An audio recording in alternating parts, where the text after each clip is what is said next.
भूतिया सेक्रेटरी की कहानी। विवेक और श्रद्धा की शादी को कुछ ही दिन हुए थे और वो दोनों आज अपने हनीमून के लिए होटल में जा रहे थे। श्रद्धा ने पूछा, विवेक अभी होटल कितनी दूर है? विवेक ने कहा, ज्यादा नहीं, बस यहाँ से 56 किलोमीटर दूर है। श्रद्धा ने कहा, इतनी दूर? बस हम दोनों सही टाइम पर पहुँच जाए। मौसम बहुत ही खराब है, कहीं बारिश शुरू ना हो जाए। श्रद्धा के कहते ही जोर की बिजली कड़की और बारिश शुरू हो गई। विवेक ने कहा, कुछ और ही बोल देती, वो भी सच हो जाता। देखो ना, तुमने अभी कहा ही था कि बारिश शुरू हो गई। श्रद्धा ने कहा, ऐसा कुछ नहीं है, मौसम तो पहले से ही खराब था। कोई भी अंदाजा लगा सकता था कि बारिश होने वाली है। दोनों हंसी मजाक करते हुए आराम से उस होटल की तरफ बढ़ रहे थे जहां विवेक ने उनके लिए रूम बुक किया था।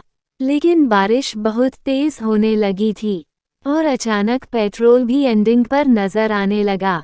विवेक ने कहा, हे भगवान, ये फ्यूल इतनी जल्दी खत्म कैसे हो रहा है? श्रद्धा बोली, तुमने चलने से पहले चेक नहीं किया था क्या? विवेक ने कहा, हाँ, मैंने किया था यार, लेकिन अब ये खत्म होने वाला है।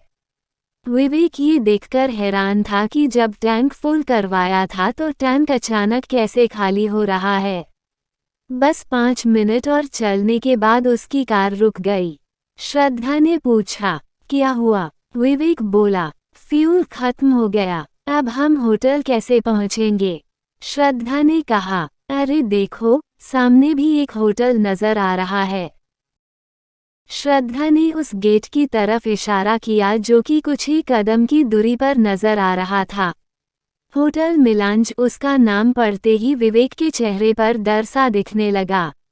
श्रद्धा बोली, हाँ देखो ना, कितना अच्छा होटल है, आज रात यही रुक जाते हैं, सुबह यहाँ से चेक आउट कर लेंगे। विवेक पता नहीं होटल में जाने से क्यों कतरा रहा था, लेकिन श्रद्धा के आगे उसकी कहा चलने वाली थी और वैसे भी उसके पास वहां रुकने के अलावा और कोई दूसरा रास्ता भी नहीं था। दोनों कार से उतरे और पानी से बचते हुए उस होटल के अंदर गए। रिसेप्शन से उन्हें रूम नंबर 108 की चाबी मिली। विवेक ने पूछा, कोई और रूम नहीं है? ये 108 ही क्यों दे रहे हैं? श्रद्धा बोली, अरे क्या हो गया तुमको? रूम नंबर 108 है तो इसमें इतनी घबराने वाली क्या बात है? विवेक डर रहा था। तभी श्रद्धा ने रिसेप्शन से चाबी ले ली और वे दोनों रूम नंबर 108 में पहुंचे। श्रद्धा बोली, वाओ, रूम तो काफी अच्छा है, बस अब कुछ खाने को ऑर्डर कर देती हूँ, बहुत जोरों की भूख लगी है। ये कहते हुए श्रद्धा ने रिसीवर उठाया और रूम सर्विस को ऑर्डर दिया। उन्होंने श्रद्धा को मेनू बताया और श्रद्धा ने ऑर्डर दे दिया। फिर दोनों बैठकर बातें करने लगे। कुछ देर बाद डोर बेल बजी और श्रद्धा ने उठकर दरवाज़ा खोला। रूम सर्विस बॉय ने जैसे ही विवेक को देखा उसके चेहरे का रंग उड़ गया। सर्विस बॉय ने पूछा, सर आप, अच्छा हुआ आप यहाँ आ गए, आपको पता भी नहीं है कि उस रात के बाद से मेरे साथ क्या क्या हो रहा है। सुनकर विवेक चौंक गया और श्रद्धा भी हैरान रह गई। श्रद्धा ने कहा, ये तुम क्या कह रहे हो? ये कहकर उसने विवेक से पूछा, ये क्या बोल रहा है? क्या तुम पहले भी यहाँ आ चुके हो? विवेक ने कहा, नहीं, मैं तो यहाँ पहली बार आया हूँ। विवेक ने सर्विस बॉय से कहा कि तुमको कोई गलतफहमी हुई है। सर्विस बॉय बोला, नहीं सर, मुझे कोई गलतफहमी नहीं हुई है, मैं आपको पहचान गया हूँ। विवेक ने उसकी बात को वही काटकर उसे डांटते हुए कहा, तुम खाना देकर यहाँ से जाओ, नहीं तो मैं अभी मैनेजर से कहकर तुम्हारी याददाश्त ठीक करवा दूंगा।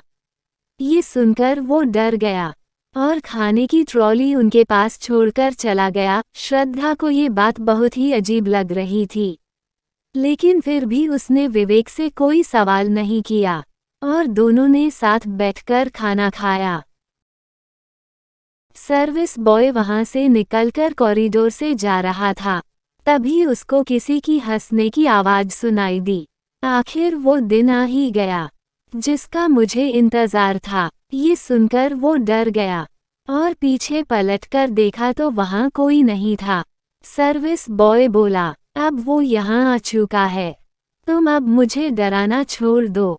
भूत ने कहा, तेरे जिंदा रहने से मुझे कोई फायदा नहीं है। तू उसको यहाँ लेकर नहीं आया, मैंने ही उसको यहाँ रोकने के लिए मजबूर किया। अब तेरे जिंदा रहने का कोई मतलब नहीं। ऐसा कहकर वो उसके सामने आ गई। वो लड़की बहुत ही डरावनी लग रही थी। उसकी आंखें पीली और चेहरा नीला पड़ा हुआ था।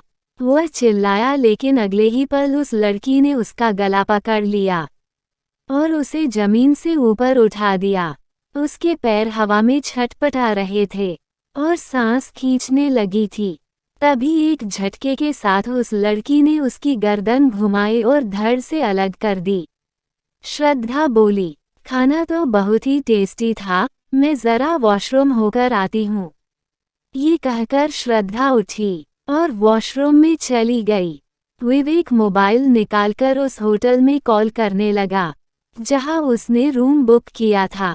विवेक बोला, यहाँ तो नेटवर्क भी नहीं है। आज ये मेरे साथ क्या क्या हो रहा है? श्रद्धा ने पूछा। क्या हुआ विवेक, तुम इतना परेशान क्यों दिख रहे हो? ये सुनकर विवेक ने श्रद्धा की तरफ देखा और उसको देखता ही रह गया। उसने रेड कलर टॉप और शॉर्ट पहनी हुई थी। श्रद्धा उसकी तरफ देखकर मुस्कुरा रही थी। विवेक ने कहा, वाओ, तुम तो बहुत ही अलग दिख रही हो। सुनकर वो उसके करीब गई और उसको गले लगा लिया। श्रद्धा ने कहा, विवेक तुम किससे बात कर रहे हो, किसी का कॉल आया है क्या? श्रद्धा की ये आवाज वॉशरूम से आ रही थी जिसे सुनकर विवेक हक्का बक्का सा रह गया। अगर श्रद्धा वॉशरूम में है तो ये कौन है? ये कहकर वह अलग हो गया। वो लड़की श्रद्धा नहीं बल्कि वही भूत वाली लड़की थी जिसने कुछ देर पहले वेटर को मारा था। उसका भयानक रूप देखकर विवेक डर गया और चिल्ला उठा। उसकी चीख सुनकर श्रद्धा वॉशरूम से बाहर निकली और उसको देखकर वो भी डर गई। भूत ने कहा, सर, मैंने आपका बहुत ही बेसब्री से इंतजार किया है। आज वो दिन आ ही गया। इतना कहकर उसने विवेक का हाथ पकड़ा और उसको झटका देकर तोड़ दिया और उसकी गर्दन पकड़ी और उसको हवा में ऊपर उठा दिया। उसने ट्रॉली पर रखा हुआ कांटा उठाया और विवेक की गर्दन पर खचाखच करके मारने लगी। विवेक जोर से चिल्लाने लगा, बचाओ बचाओ। उसके गले से खून निकलने लगा। भूत बोली, मैं कौन हूँ और तुम्हें मारना क्यों चाहती हूँ? अपनी बीबी को बता वरना अभी के अभी तुझे खत्म कर दूंगी। विवेक बोला, बताता हूँ, मुझे छोड़ दो नेहा। श्रद्धा ने पूछा, ये क्या कह रही है विवेक? कौन है ये? विवेक ने कहा, ये मेरी सेक्रेटरी थी नेहा। पिछले साल मैं इसके साथ बिजनेस मीटिंग के लिए दिल्ली जा रहा था।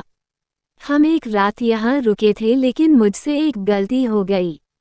श्रद्धा ने पूछा, कैसी गलती? विवेक ने कहा, मैं अपने रूम सर्विस बॉय को पैसे देकर उससे शराब मंगवाई और फिर रात के टाइम नशे की हालत में मैंने। श्रद्धा बोली, तुम कितने घटिया इंसान हो विवेक, आज पता चल रहा है। विवेक ने कहा, सुबह जब मेरी आंख खुली तो ये मेरे बेड पर बैठी रो रही थी। इसने मुझे बताया रात क्या हुआ था। मैंने इसको चुप करने की कोशिश की और ये भी कहा जितना चाहे पैसा ले लो लेकिन इस बात को यही दबा दो।